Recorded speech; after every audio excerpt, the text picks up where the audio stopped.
Bienvenue dans cette nouvelle édition du Non-Stop Info. Au sommaire de l'actualité, dialogue ouvert entre pouvoir et opposition au Burkina Faso. Il porte notamment sur la question de la limitation du nombre de mandats présidentiels. L'Union des rapatriés mauritaniens du Sénégal appelle le président Mohamed Ould Abdelaziz au respect de ses engagements. Le chef de l'État mauritanien avait promis de faciliter leur intégration dans la société. Et puis, le roi du Maroc Mohamed VI affiche ses ambitions pour la capitale économique Casablanca. Le plan de développement de la région pour la période 2015-2020 a été lancé vendredi dernier, montant du projet à 3 milliards d'euros.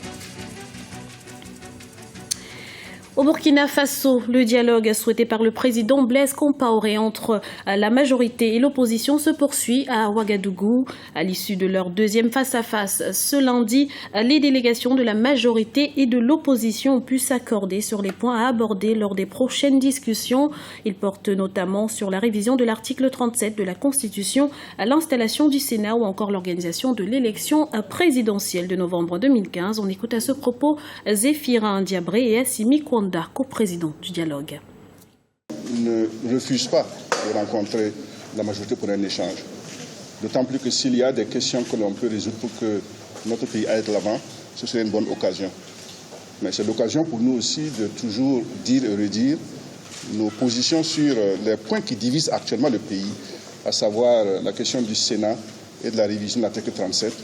La position de l'opposition est restée toujours la même. Nous sommes fermement opposés à toute révision de la Constitution qui ferait sauter le verrou de la limitation du mandat et nous sommes fermement toujours opposés à la mise en place d'un Sénat. La Tunisie se prépare à voter 2 fois cet automne, d'abord pour les élections législatives, puis pour les présidentielles. Une double échéance électorale qui ne semble pas faire l'unanimité. Réaction des citoyens dans les rues de Sidi Bouzid, ville symbole de la contestation lors de la révolution de 2010 avec Anan Faro. 2 scrutins en l'espace d'un mois. 5 millions de Tunisiens inscrits sur les listes électorales sont appelés aux urnes cet automne.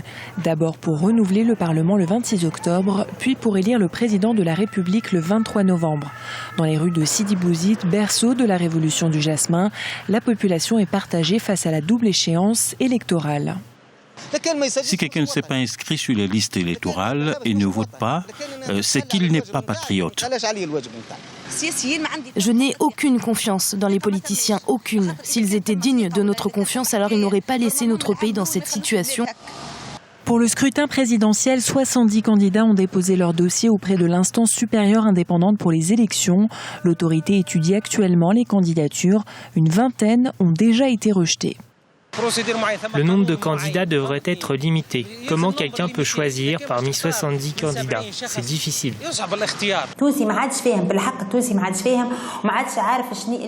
Le citoyen tunisien ne comprend pas du tout et ne sait pas qui choisir. Nous avons essayé de rendre le vote plus facile et permettre que leur voix soit entendue. À la veille des élections, les Tunisiens attendent beaucoup de leurs nouveaux dirigeants, notamment sur le plan économique. L'an dernier, le taux de chômage dépassait les 17% de la population active. Dans l'actualité également, mandat d'arrêt contre le président de l'Assemblée nationale nigérienne, Hama Amadou. Il a été émis vendredi dernier par le juge d'instruction. En exil en France, Hama Amadou est mis en cause dans une affaire de trafic présumé d'enfants. Il a demandé début septembre qu'un mandat d'arrêt international soit lancé contre lui afin que la justice française puisse se saisir de son cas. Principal opposant du chef de l'État, Mamadou Issoufou, il n'a cessé de crier au complot politique visant à l'écarter de l'échéance présidentielle de 2016. Le président mauritanien Mohamed Ould Abdelaziz appelé au respect de ses engagements en faveur des rapatriés mauritaniens du Sénégal. Un appel de l'Union nationale des rapatriés mauritaniens du Sénégal. Le chef de l'État s'était en effet engagé en mai dernier à résoudre graduellement les problèmes relatifs à la réintégration dans la société de ces derniers. Explication avec Anan Faro. Noirs et Mauritaniens, c'est leur identité. On estime à 24 500 le nombre de Mauritaniens rapatriés du Sénégal. 25 ans après leur expulsion par Nouakchott, le retour a bien eu lieu, mais pas forcément dans les conditions espérées. Face à leurs doléances, les autorités sont à l'écoute, mais pas assez pour le mouvement Touche pas à ma nationalité, qui a été reçu au printemps dernier par le président Ould Abdelaziz. Nous avons fait comprendre au président que nous sommes là en tant que défenseurs des droits humains. Nous sommes là pour dire ce qui ne va pas en Mauritanie. Ce que nous attendons aujourd'hui, c'est qu'il se penche sur la double nationalité. Donc qu'un Mauritanien qui a vécu à l'étranger puisse bénéficier de cette nationalité et conserver en même temps sa nationalité mauritanienne. La majorité des rapatriés du Sénégal sont inscrits dans les registres d'état civil mauritaniens. Cependant, quelques 6300 ne seraient pas encore recensés. Malgré les promesses des autorités, la question de l'identité nationale reste en suspens. L'unité nationale, comme nous avons l'habitude de le dire, n'est pas un simple mot, c'est un ensemble d'actes. Il ne suffit pas de créer, de faire des cartes postales, des timbres-poste pour, en dessinant un noir, donnant la main à un mort pour dire que voilà, c'est l'unité nationale. Non, l'unité nationale, c'est le fait d'accepter l'autre. L'unité nationale, c'est le fait de donner à chacun ses droits. C'est le fait de mettre tous les citoyens, quelle que soit leur couleur, quelle que soit leur religion, au même pied d'égalité. En mai 2011, les autorités mauritaniennes ont lancé un processus d'enrôlement qui met officiellement en place un système d'identification des citoyens. Face à la polémique suscitée, certains observateurs font germer l'idée d'organiser des états généraux sur la question des droits des Noirs mauritaniens. Le roi du Maroc, Mohamed VI, lance un vaste programme de développement pour le Grand Casablanca, doté d'une enveloppe de 3 milliards d'euros. Ce financement devrait permettre de moderniser la ville grâce à la construction de plusieurs infrastructures. Ipra Radindiaï. 3 milliards d'euros pour le Grand Casablanca.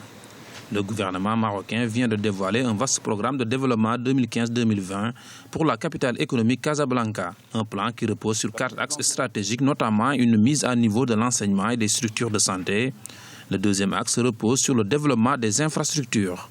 Par ailleurs, les autorités ambitionnent de faire de Casablanca une destination d'affaires mais aussi touristique. C'est une ville qui attire beaucoup d'étrangers dans la mesure où il y a une belle corniche, il y a quand même maintenant la mosquée de Hassan II, qui est un prestigieux lieu de visite. Il y a les Habous, il y a des anciens quartiers, mais ça reste aussi du tourisme d'affaires, parce que c'est le cœur de l'économie marocaine. Un plan prioritaire de 300 millions d'euros a été annoncé pour cette année 2014, objectif pallié aux besoins urgents pour le développement de Casablanca. La réhabilitation de la façade littorale, la construction de grands théâtres et d'un village sportif ou encore la réhabilitation du grand stade de la ville de Casablanca bénéficient également de financement et sont déjà en chantier. Autant de projets qui illustrent la volonté des autorités de faire de Casablanca un hub financier international. Casablanca constitue près de 40% du PIB industriel du Maroc. Donc c'est un potentiel économique énorme et qui peut aller jusqu'à la ville voisine Mohammedia, et donc ça c'est dire l'importance de Casa, qui est le cœur économique du Maroc. Le Maroc souhaite devenir un hub régional. De nombreux accords économiques ont été signés avec des États de l'Afrique de l'Ouest à l'occasion des visites du roi Mohamed VI au Sénégal, au Burkina Faso, en Côte d'Ivoire, au Mali. Une diplomatie qui porte aujourd'hui ses fruits. C'était le journal de la rédaction. Nous vous remercions pour votre fidélité. Retrouvez dans un instant une nouvelle édition du Non-Stop Info sur Africa 24.